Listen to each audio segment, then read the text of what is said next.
What is the value of joined-up data? To measure and monitor progress within the Ministry of Education and to direct future spending effectively, we would need to ask a number of questions. How will we monitor progress towards meeting our objectives? What resources do we have at our disposal? What resources are we predicted to have? How does our monitoring relate to the national indicators we are working to achieve? And are there any other demands that we must meet that are set externally?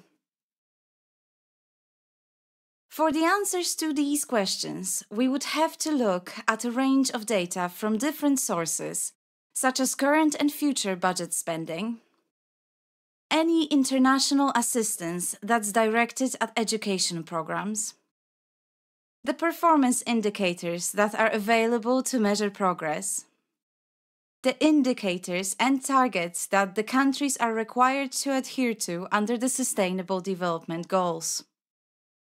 All of these data sources are published in different formats, and the relationships between them must be established. But if all of this data was joined up, the data would tell us stories. And these stories would help us to understand performance and progress in education, and to consider future budget requirements.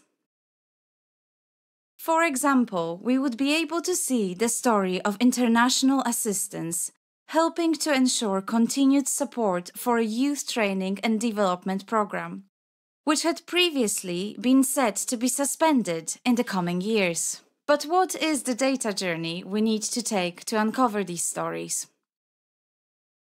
The Youth Training and Development Program falls under the auspices of the Ministry of Education. But to see current spending on the program, we must navigate to Kenya's National Treasury, where we can find Kenya's budget books. And by looking at the program-based budget for the current financial year, we can see the current spending per program and per sub-program in a given department. Here, the spending for the State Department for Vocational and Technical Training for the current year is estimated to be 6.5 billion Kenyan shillings and is projected to increase in each of the following 2 financial years.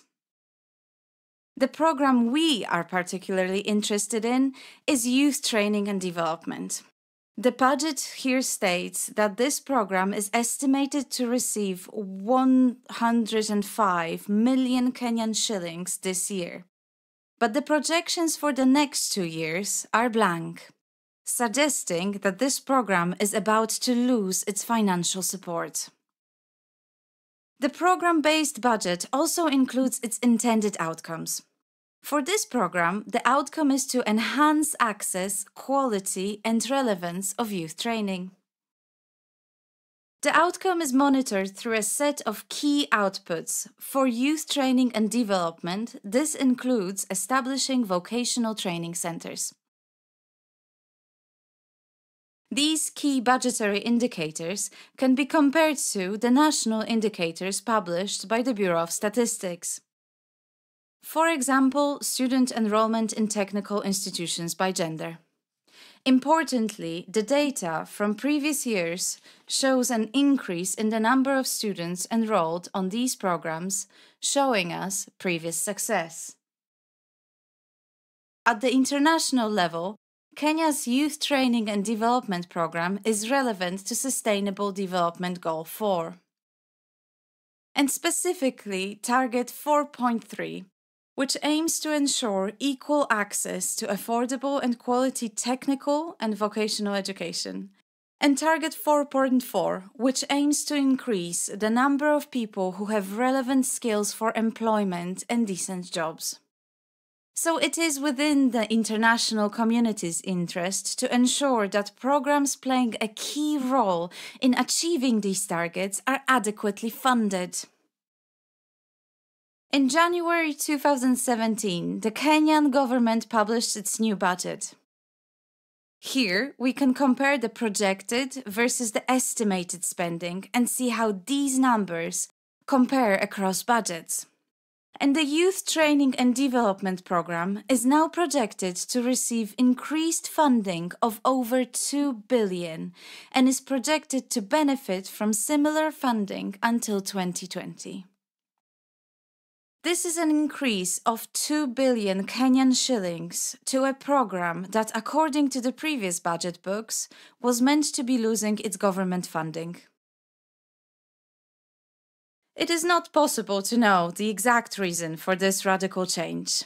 It may be due to a proposed credit by the World Bank, which takes effect this year, or if it could be due to an increase in official development assistance to vocational training, as reported through the International Aid Transparency Initiative.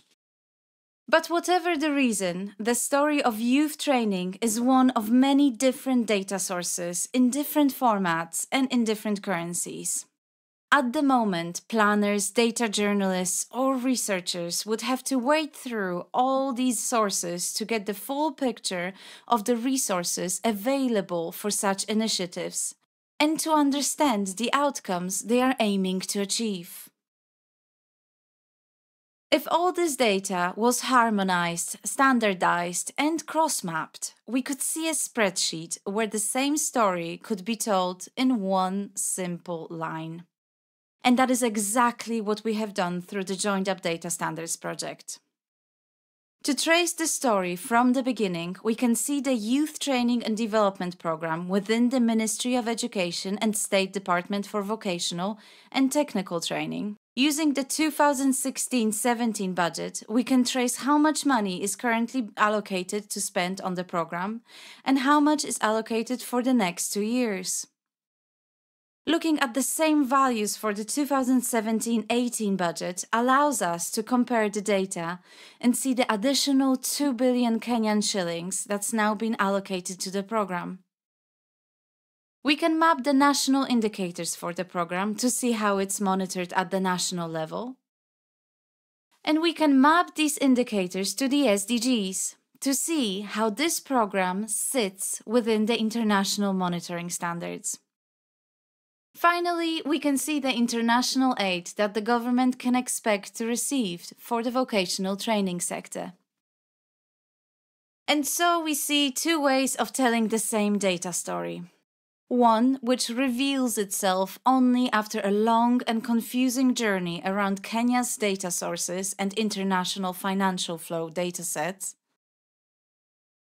And the second, where joined up data shows a coherent story in a single spreadsheet, ready to be used by national planners, data journalists in Kenya, or donors planning their programs. Joined up data standards. Unlocking the power of data for sustainable development.